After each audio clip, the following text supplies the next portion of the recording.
acordo com o historiador Philippe Arrier, a morte, essa companheira familiar, desapareceu da linguagem e seu nome foi proibido.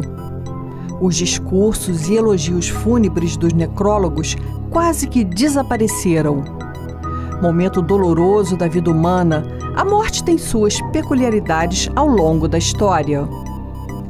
O discurso sobre a morte é um excelente objeto de pesquisa na história das mentalidades. O Homem perante a Morte, um clássico de Philippe Arrier, A Morte e os Mortos na Sociedade Brasileira, organizado por José de Souza Martins, e A Morte é uma Festa, de João José Reis, são as melhores obras sobre o tema. A morte vem sendo historicizada, dando importante contribuição à história cultural. Entrevistei o pesquisador Ronald Lopes de Oliveira, que vai falar sobre as suas pesquisas nesse tema, e nossa conversa foi no Cemitério Luterano de Nova Friburgo. O museu é um espaço fechado, né? A gente está acostumado com um museu sendo um espaço fechado e em um determinado tipo de lugar. Mas se você traz essa concepção no seu olhar, você também pode transformar o cemitério em um museu em céu aberto, né?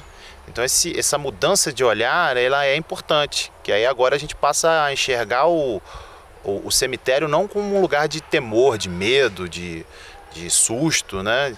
De terror, mas como um lugar em que você pode reconstruir uma história do passado e entrar em contato direto com esse passado, né? Como um verdadeiro museu em céu aberto. Você citou essa questão de ter medo do cemitério. Você tem na França o cemitério Père Lachaise, que faz parte do circuito turístico, né, da França. E também você citou o Philippe Arrier. A obra dele assim, é fantástica, né? Ele conseguiu, através do estudo dos túmulos, né, da França, desde o século XVI, me parece, construiu uma história do comportamento, das relações familiares, né? Com relação, eu me lembro assim do livro dele, quando ele fala que a criança, quando nascia muito nova, ela nem tinha lugar ao túmulo, né, da família. Por quê? Porque as pessoas já estavam habituadas com a morte de uma criança numa tenra idade, ainda não tinha se estabelecido uma relação muito próxima. Enfim, essa questão da morte, ela revela uma situação de relacionamento mesmo da própria sociedade, né? E esse livro dele é fantástico, né? Esse livro, O Homem Diante da Morte, né, do Philippe Arrier, vem trazer luz à nossa relação que se estabelece com o morrer, né? O ato de morrer é humano, né? É um fenômeno humano, e por isso então ele ele deixa registros, né, dessa relação ao longo do tempo. Uma das características mais importantes que o Philippe Arrier vai trazer para a gente é como a gente foi mudando a nossa relação com o cemitério e a morte, ao ponto da gente, como a gente vive hoje numa sociedade que a morte já não é tão, ela não é encarada de uma maneira tão próxima como no passado, porque no passado a morte, o morrer, ela era encarada de uma maneira mais próxima, mais íntima, mais ritualizada, né, mais litúrgica, até porque ela era ritualizada, era intermediada pela igreja. Hoje a gente não tem muito essa intimidade com a morte, né? A gente foi, de alguma maneira, como diz o Philippe Arrier, foi distanciado dessa morte, né? Até mesmo porque as políticas higienistas, o fato da gente querer viver eternamente, o fato de que a imagem da morte é um horror, porque a gente era saborear mais ainda a vida, e aproveitando os privilégios que ela nos dá, né? Esse anseio de eternidade que acompanha a gente aí, a humanidade, desde que a humanidade é a humanidade, ela se coloca com mais vigor durante o século XX, né? E como a gente vive numa sociedade hoje que todo mundo tem uma uma revigoração da estética, como por exemplo a colocação de botox, o rejuvenescimento. As pessoas elas buscam uma jovialidade, né, maior. A gente percebe que o idoso, o adulto e o adolescente parece que são homogeneizados na sua idade estética, né? Essa busca desenfreada pelo rejuvenescimento, pela jovialidade, contribui para o distanciamento da morte, né? Isso tem várias consequências que o Philippe Verrier está tratando no livro, né? Desdobramento que é realmente interessante, né? Nós temos também, Ronald, o João José Reis, que escreveu A Morte é uma Festa, acho que é um artigo, e tem o José de Souza Ramos também, que é outro autor, um historiador nacional também, que lidou com essa questão da interpretação, né, da sociedade através da morte, né? O João José Reis, ele tem um clássico dos clássicos da morte, né? Que é A Morte é uma Festa, como você bem falou. E ele vem trazer, é um livro, uma pesquisa bem robusta, né? De fôlego.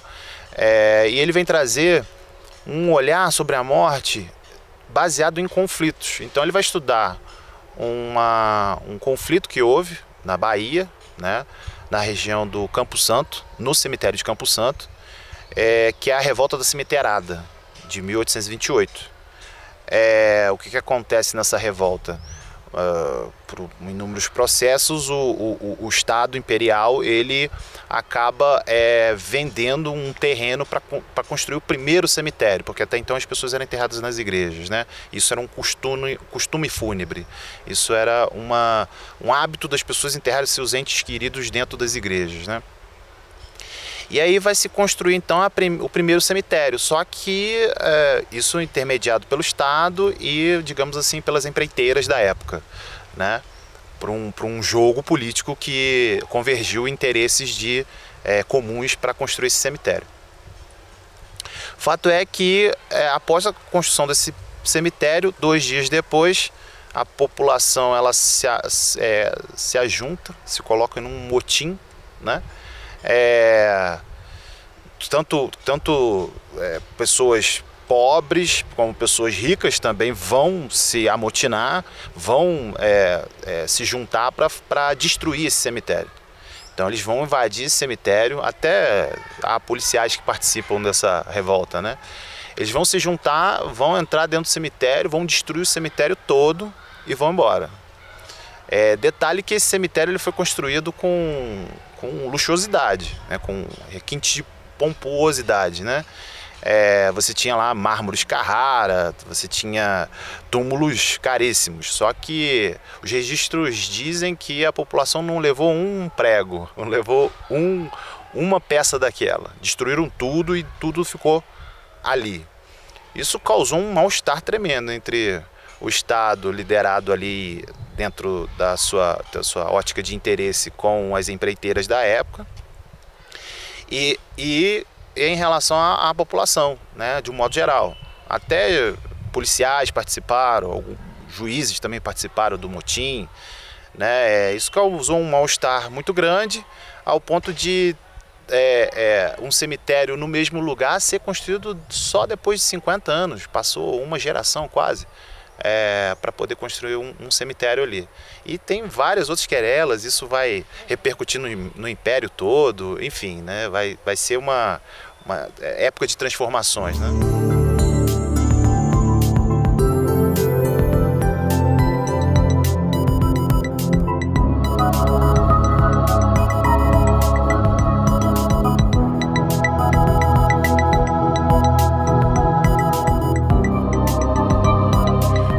Ronald, nós temos uma fotografia, a única aqui de Friburgo até agora, né, de uma pessoa falecida que foi fotografada.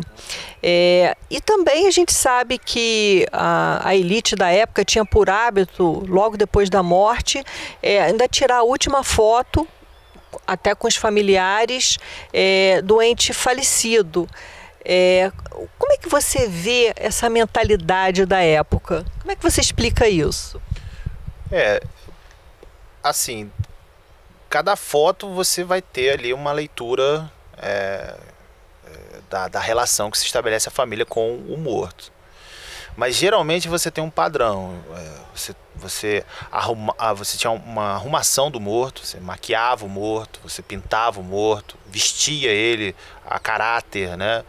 No caso, por exemplo, das crianças, geralmente se colocava como anjinho, né? Como se fosse um anjinho, né? Que era a mentalidade da época, justamente empreendida aí pelo discurso cristão, né? De que todas as crianças que morriam, elas não morriam, elas viravam anjo, né? Tem toda uma teologia em volta disso. E também as cores, né? As cores também variavam aí do branco, preto, amarelo, vermelho. Essas são as cores, basicamente cada uma delas vai dizer uma coisa específica da relação com o morto. Mas a fotografia ela é interessante, que eu vejo da seguinte maneira: a fotografia de mortos, ela é uma espécie de, do ponto de vista histórico, é uma espécie de último suspiro da relação íntima que as pessoas tinham com seus entes queridos quando morriam. Eu vejo mais ou menos por aí, né? Tem fotos até de moças que tiram foto com as irmãs, eu já vi, que você não identifica quem é o vivo e quem é o morto. É difícil, né, identificar. É difícil, porque o propósito exatamente da fotografia era essa. Você tinha mortos que fotografavam de olho aberto, não estava de olho fechado. E aí você confundia, você não sabia quem era vivo e quem era morto. Então, que é exatamente isso, para eternizar a existência daquele que partiu. Então, esse esforço desesperador que é a fotografia, ela surge, a fotografia de morto, ela surge no daguerreótipo, né? Que é o protótipo da fotografia, o pai da fotografia.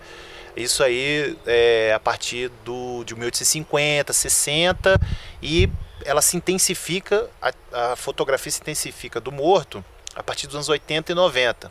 É exatamente no contexto em que você tem uma disputa acirradíssima da Igreja Católica com o Estado Imperial, da Igreja, da religião com a ciência, né? E aí a ciência eu venho trazendo também, quando eu digo ciência, eu venho trazendo as ideias liberais, a maçonaria, o protestantismo, e quando eu digo religião, eu venho falando as ideias conservadoras, o catolicismo, né? Toda a ideia escatológica, católica, né? Que intermediava as relações entre os homens, né? E então a fotografia do morto eu vejo exatamente assim.